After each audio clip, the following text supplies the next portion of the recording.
We know that AI is changing our world, the business world particularly, in many ways. And one of the best parts of it is what it is doing for salespeople. For salespeople and marketers, there is a lot going on. And we're going to tell you ways that you can use it in today's world to get a competitive advantage. I'm Terry Brock, and I'm joined by Gina Carr. We're going to be talking about this. Gina, we're seeing some amazing things happen with AI and how it's helping salespeople. What have you seen out there in the world on this? Well, because of the tools that are available now, a lot of work can be done better, cheaper, faster. And so salespeople can focus more on the things that I think a lot of salespeople like to do, which is to spend time talking with people, building relationships, being one on one or one in small groups with people who are likely to buy their products and services. Yeah, and there's several ways that we can do that. And we're going to talk about those here on this particular episode. And matter of fact, what we're going to do here is we're going to be using some slides that I used when I was recently doing a keynote address for a group of sales professionals in the food service industry. And so we talked about what they need to know for business. We're going to show you what you can use on this and how all of this relates to you in the way that you're going to be able to get ahead with it. Because we're going to be building relationships by leveraging tech. And that's really the key. When you're working with this, you want to make sure that you've got people that are tying in with what you're doing. All of this technology is really for the people. It's so that we can then help others by developing the technologies that give us key skills that let us do, well, the kind of things that we've wanted to do for a long time, but then we couldn't. So now what we're able to do is to take these technologies and move forward. Because you see, your world has changed a lot. With medicine, we're seeing now doctors using things. Matter of fact, Gina, I love this picture. It's kind of like Dr. McCoy on Star Trek. Looking at them, they've got the device and he's looking there. What do you think? I know, it's exactly like that. And we're hearing Just a from friends little of ours that are scan. doctors. And we're hearing doctors that are saying, yes, they can do that. They can look at your eyes and find out a number of things, find listening to your pulse, being able to check many key factors. AI is giving us the power for that. And also, I think something strong is education. Kids of all ages be able to use this and learn even better than before in some amazing ways. Also, we're seeing it in research. Scientists can gather and say, all right, let's do this, figure out how to do it, make it happen, and come together. And then the professions are doing it as well. For instance, we're seeing lawyers are now able to use this in many, many different ways. So that's pretty amazing. But what we're going to be focusing on this episode is marketing and sales, or sales and marketing. We'll do both of them because they are tremendous. And here's where you can use it. You're going to be able to see it with predictive analytics. Being able to say, okay, what happens when this is occurring? We know from past experience that when these conditions happen, the weather, the prices, the conditions in the world, the time of year, whatever, certain things happen. Now we can start making that more refined and much more sophisticated. Also, personalization. So it really is tied into what you are doing, what you want, and what your customers want. Much better sales forecasting as well.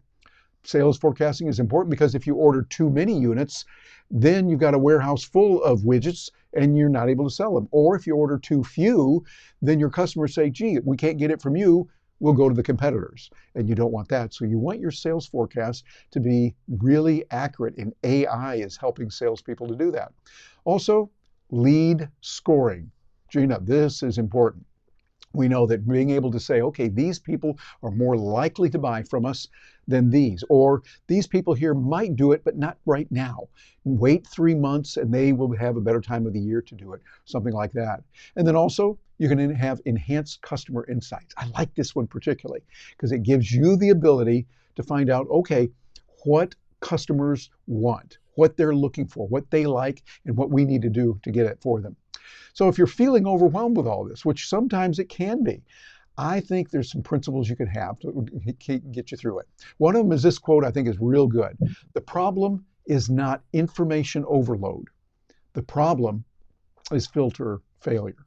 Gina, this one has really impacted me in many different ways, Clay Shirky said, and I think that it's got a lot of wisdom to it. That's, I agree. I think that it's simple, yet profound and very powerful. It's something that we're being hit with so much information, so many opportunities, so many things to read, watch, listen to. I know in my everyday, I'm overwhelmed. There's so much. And so the more that I can have better filters better priorities to say, okay, this is what I need to be working on now. This is what I need to be focused on. And if it's not related to that, then I really have to ask myself, is that the best use of my time right now to be working on that?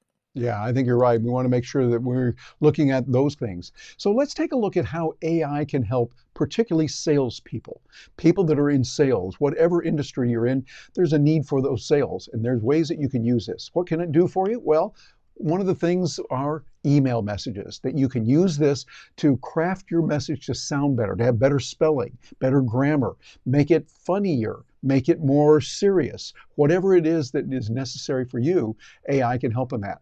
Creating headlines. Hey, Gina, we've seen a lot of this that we're working with in our Stark Raving Entrepreneurs. We're using that to come up with just the right headlines, and it can give us 5 to 10, for instance, headlines on a particular mailing that we might have, and then show us what's going to be even better. For copywriting, it's a dream come home. It is a wonderful tool to have to help us knowing what to do. Now, remember, we don't want it to be the thing that we will just copy and paste. Instead, we want to use it and learn from it. And use research to find out what people really think and what's going on. Not just my gut reaction tells me this, but rather, this is what we're seeing from the research that it's telling us it's working. And creating summaries. This is one, Gina, that we have used a lot at Stark Raving Entrepreneurs. I think that creating those summaries, that is something that really, really can help us to make sure we're getting the essence of what's there, say in a book or in a long web page that's too long, we didn't read it. Well, let's get a summary of that. You've been using some of that as well, Gina, haven't you? Oh, yes, I'm using AI every day, especially for things like this. And I find it particularly helpful for writing email headlines as well as for writing the copy. I wrote an article today for one of our agency clients, and I wrote it first in ChatGPT, and it was okay, and then I took it over to a new tool that I tried out because 'cause I've been hearing a lot about it, Hemingway, and, Hemingway analyzed it, and I didn't even realize that it had a lot of room for improvement, and so I went back to ChatGPT, asked for the improvements, ran it back through Hemingway. Hemingway basically looks at your copy and says, "It's too complicated, it's too boring, you're using the same word too much." It has a lot of analysis like my 8th grade English teacher, Miss Alligood, did. I missed her a lot. She really had a great influence on my life, which is why I have strong grammar skills, thanks to Kay Alligood. Yeah, you do. Very good. Well, I think it's very important. So Hemingway, a good tool to use. There's others like that. Grammarly is now available. And we know sometimes just basic chat GPT. Don't forget putting in the prompt. Here's the copy. Be sure and go over this and check for spelling errors, check for grammar, and make suggestions on how I can make it more succinct or faster or more colloquial, whatever you want. Those are where the prompts come in and they really start sparkling. So these are some of the tools that are available for sales professionals that they can use. Now remember, as I mentioned before, you want to copy and paste it. You want to what I like to call, do what I call UIze it. What do I mean by that? By UIze it, I mean you want to put your input in there. Make it you. If you're Bob, you Bobize it. If you're Mary, you Maryize it.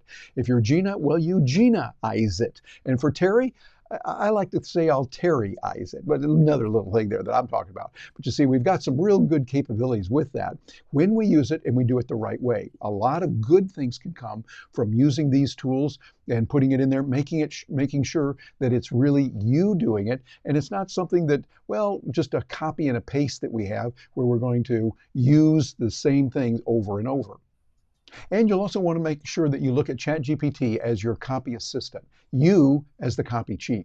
This is the way to do it. And I want you to see the results of ChatGPT, well, kind of as a first draft. It's like, okay, you put this out, it gave you some ideas. Take that, and rather than copy and pasting it, you're going to UIze it by going in and adding your own ideas. Talk about that conference you went to last June, where the speaker was talking about that really good topic, and ChatGPT probably doesn't know about that. And you can say, I like what she said about this, and I like the way she talked about that. Those types of things really make a big difference. And remember, you need to train it. I'm putting that in quotes there. Train it on your business, your procedures. You tell them, this is how we do it. Here's our procedures. Here's what we do. So what you want to do is look at yourself as the copy chief. You're the one that is making the decisions while others are your copywriting assistants. They're in there to help you to make ideas give you suggestions, and let ChatGPT do that for you. But the most important, Gina, I think you would be able to relate to this. Tell us about the importance of prompts and how they are so very important. Well, there's the old slogan, garbage in, garbage out. So if you're putting in bad prompts, you're going to get out bad information. So you want to train it. I think it's important, just as you mentioned, you treat when you're writing copy, you're going to treat your bots, your ChatGPT or Perplexity or other tools as an assistant. And I really look at it as if it were my assistant. I say please and thank you, and that was a good job. And I guess you could say that to AI as well, huh? Please and thank I you. do, and I educate it. I train it. I send some of my information into it first so that it gets that information and knows, okay, this is what the company is. If it's one of our agency clients, this is what the agency client is about. And so you have to train it just like you would a new employee, a new team member, and then you can grow and it'll grow with you. Yeah, I think so. Very important. And another thing you can do, and this is really good for salespeople, make your own pictures. You know that when you're giving a sales presentation, you need to use slides, and you want to make sure that you have the legal right to use those, that you're not stealing from someone else, you're not taking theirs and copying it and putting it into your material. No, you create your own, but you can do it now with your words. For instance, here are the words that I put in. Gino, tell me what you think of this. Create a picture of delicious raw veggies and raw fruit on a plate sitting on a table. There's the prompt. And when I did that, look what happened here. What do you think of that, Gina?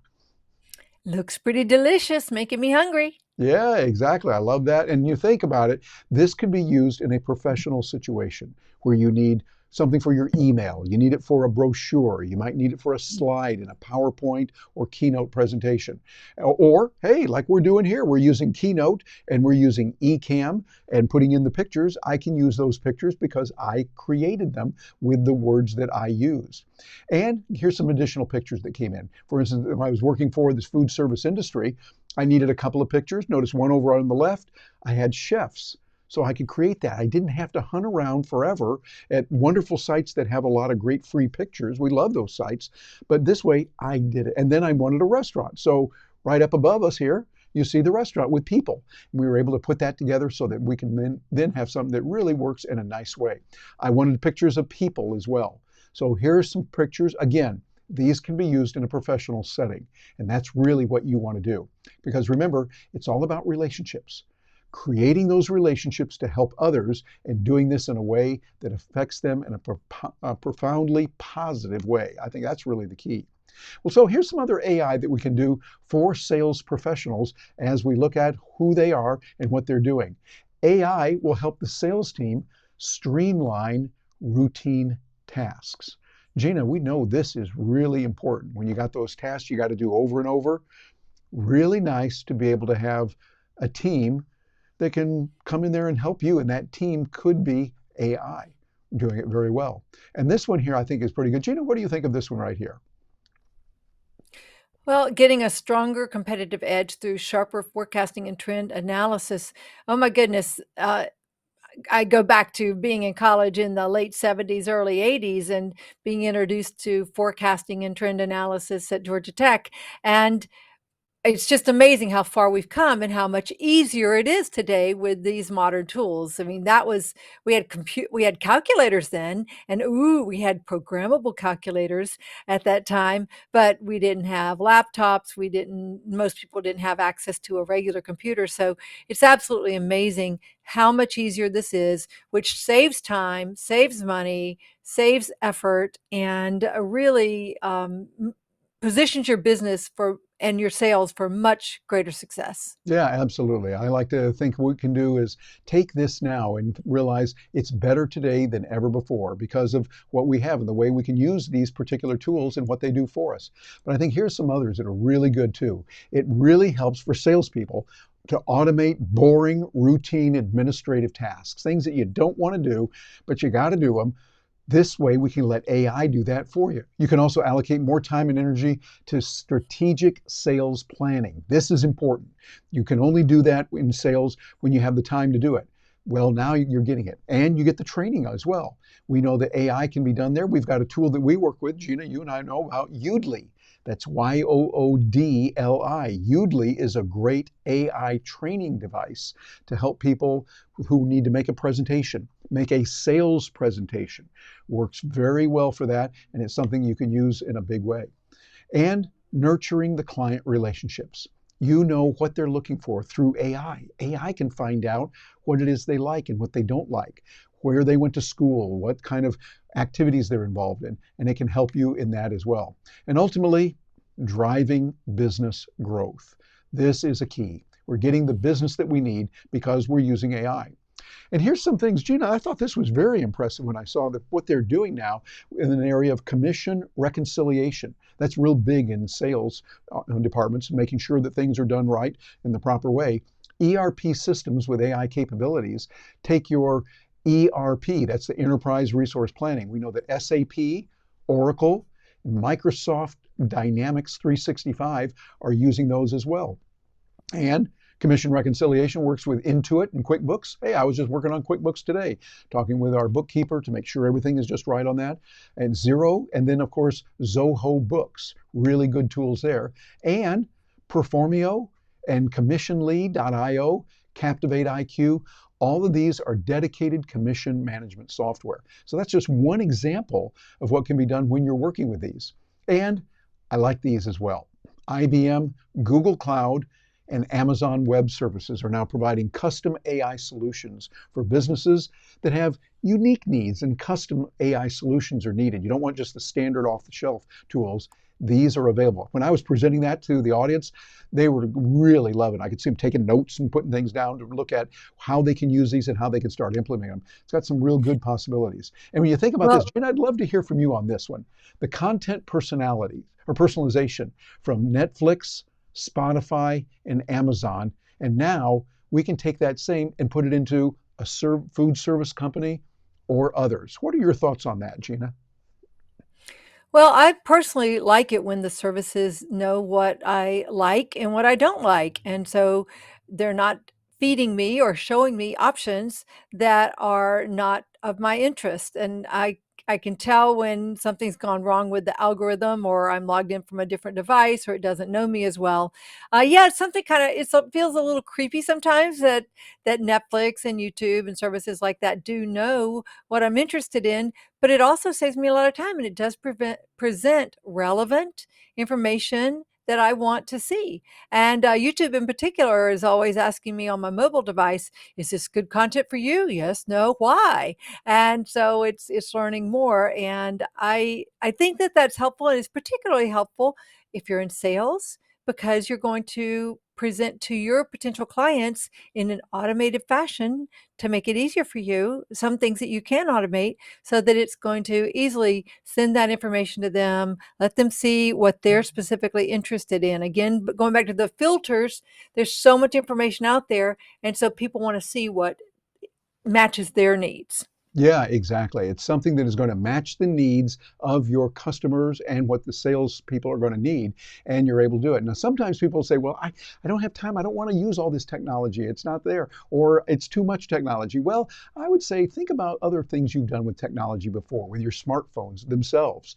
Before you really knew about them, you were wondering, how could we do it? People were wondering about text messaging. Can I use that, or is that something that I don't need to get into that? Or your contact relationship management, your CRM, these kind of tools, we know we're better off now because we've got them. They give us the ability to get a lot more done. So you're going to have a similar situation with the AI tools that you're working with. And by the way, some other things that have come about, we've seen, you can create a personalized experience for your customers. HubSpot AI does this, Microsoft Viva does it, and Salesforce Einstein. All of these do it in a marvelous way. I'm not using these, we're not making recommendations on all of this, but we're saying you want to look into what's available. These are tools. We're not getting compensated for it, although they can do that if they want. But we're just telling you these are some of the tools that are out there that can really help in a big way. The most important thing is you see that AI gives sales professionals the ability to customize at scale. That's the key term and what we're going to see. So here's a resource for you and your team, a way that you can get ahead and start working with this. We want to give you something that you can use that we've put together. This is our AI Tools for Biz, and you can find it at aitoolsforbiz.com, or those of you that are joining us here on video, you can take a look at that QR code there and get that. Gina, there are several tools there. Tell me a little bit about those tools. I know you're using them and how they have been able to help you. Well, it's a great resource guide. Going back to that filter failure again, we have summarized some of the tools that we think are the best because there's so many out there and there are new ones popping up every day. But Terry and I are using them. We're sharing them with our clients. Our clients are coming back and telling us what they like, what they don't like, when they find something better. In our Stark Raving Entrepreneurs program and our membership channels there, communication channels, we're getting a lot of information going back and forth as far as what's working and what people are loving. And so we work to keep that document updated so that it has the latest and greatest for you. Yeah, exactly. So there it is. That's something you want to look into with tools like ChatGPT and Canva, as well as DALL-E 3. So they have the E in there, DALL-E. These are from the people at OpenAI who also create ChatGPT. They do the two together. And then there's Lexica.art, beautiful art that it does. OpenAI, of course, we mentioned, and then Stable Diffusion, creating pictures as well. Midjourney is another tool that's out there. And we mentioned Udly before. There's their logo you'll see over there. It gives you the ability to create some amazing results in your speaking and in your selling as well. Matter of fact, here's something that I gave. I want you to notice this. This is an exact prompt that I created for this food service industry people. You can take this and twist it around to your individual needs. I know there's a lot of words here, but it's a very important prompt that you'll want to look at. When I put in the word perfect, because I was using prompt perfect, that means it's going to go out and make it even better. Tell me how AI tools like ChatGPT, Perplexity, and others are being used in the food service industry. I'm interested in how manufacturers and sales reps are using AI. What are they doing now? What could they do that many don't know yet? So you see, those are giving you a real advantage to let you see, oh, okay, what we can do here is we can take this and we can look at what others are doing, what they're not doing, and how they can make this work even better. You can take this prompt, and I want you to do that. Take this prompt and then twist it around to fit into what you're doing and how it will help you in your individual industry. So as we start putting this together, let me give you some things that are going to be really helpful. Jenny, I'd love to hear you, think about this because given that you are a systems engineer, you have put these things together and you talk about it regularly. Assess what you have and assess your requirements. Look at what's out there that's available. Secondly, test with small trials. Gina, I know you and I are big fans of that. Test with something, see what it's like, make small mistakes, not huge ones, but small controllable mistakes, and then learn from that. Those are important. Any particular pointers you would point out to someone who is looking at adding tests and having small trials to learn what to do? Well, it's just great that with AI, you can test several different headlines. You can test several different things that you're wanting to know. Does this email copy better than other email copy? And so using tools like different AI tools will help you with that. Yeah, exactly. Those different tools will help you to achieve those goals that you want. And I would say keep trying that. And then embrace, and here's something important, schedule competent, ongoing training. Yeah, we're trainers. We do that a lot for folks on both online and in person, helping companies to really get a competitive advantage and to get people up and running so they can start using it real well. And then use secure principles. Keep those in place. That's going to be important as you go. Make sure that you're doing the right things in the right ways, and then you're going to do well. And then also, here's the final one here, number 5, hold your systems accountable. Monitor the results. This is important. I know in system engineering, Gina, they talk a lot about that from that at Georgia Tech, or as we like to say in Atlanta, that North Avenue Trade School. We went there. Tell us why that would be real important to hold those systems accountable and to monitor the results. Well, you just need to constantly be checking, seeing if you're getting the results that you expected. If not, make the appropriate tweaks so that you're not spending your time, money, and energy doing something that's not needed. Absolutely. I think that's the key. And then finally, what we'd say for you is we want you to really get ready for a wonderful future ahead, to embrace your future. Your future has got a lot of good opportunities for you, many good things that are going to be able to happen, and you want to make sure that you're moving forward with that. And that means that as you do that, you're getting the training, you're getting the help and the results that you need working with it. And we've got a program set up at starkravingentrepreneurs.com so you can come over and help us on it. Like this, share it, and be sure to subscribe to this so you find out about new tools that are coming along as we work with them. We're constantly adding new materials to help you in a big way. And again, here's that resource available for you. So you can use that, the QR code's on there. Get that and send that to others. There's no charge for it at all. We just want to make this available to you and help you in a big, big way. Here's that QR code so you can get just a little bit easier and make sure that it's available for you at AI Tools, the number 4, biz.com. This will help you to get ahead. Well, Gina, looks like we're coming to an end of another marvelous little tool here of looking at AI. What are your thoughts on that and how salespeople can start implementing that in their own lives and work? Well, I think that salespeople, as well as other professionals, need to be thinking about AI as a co-pilot. You're going to, when you're out in the field, when you are talking with a client, you're going to constantly be able to refer to a trusted source like your AI companion to help you answer questions that it would have taken a lot of effort, time, money, and effort to have answered in the past, and now you can answer it very quickly. You can deliver the results. You can hopefully make that sale faster because you've been able to get the answer that you need with the trends, with the projections, with the resources. There's so many great tools out there, and you just need to be I encourage people to be doing something with an AI tool every single day right now. You really Ooh, need to just get comfortable and use it like you're using your computer. Oh, the internet was new a few years ago, and everybody just takes it for granted now, and it's everywhere. It's ubiquitous, and AI will be that way too, and you don't want to be left behind. once again, I have to agree with you. I think that is the key. So start working with that and use it. And don't forget, we've got some other videos for you right up here. Right up here, you can punch on those, click on those. If you're watching this on video on YouTube, you can click there and get some more information. I'm Terry Brock, and for Gina Carr, thank you very much for joining us here at Stark Raving Entrepreneurs.